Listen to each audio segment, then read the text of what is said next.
वर्गाच्या बाहेर बसून शिकला माझा भीम, वर्गाच्या बाहेर बसून शिकला माझा भीम, घटनेचा तो शिल्पकार झाला. वर्गाच्या बाहेर बसून शिकला माझा भीम, घटनेचा तो शिल्पकार झाला.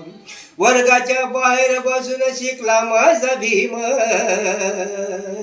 घटनेचा तो शिल्पकार झाला. मनुवाद्याचे मन तिथं दुखले, मनुवाद्याचे मन तिथं दुखले, महार बुद्धिवान कसा तो झाला. मनुवाद्याचे मन तिथं दुखले, महार बुद्धिवान कसा तो झाला.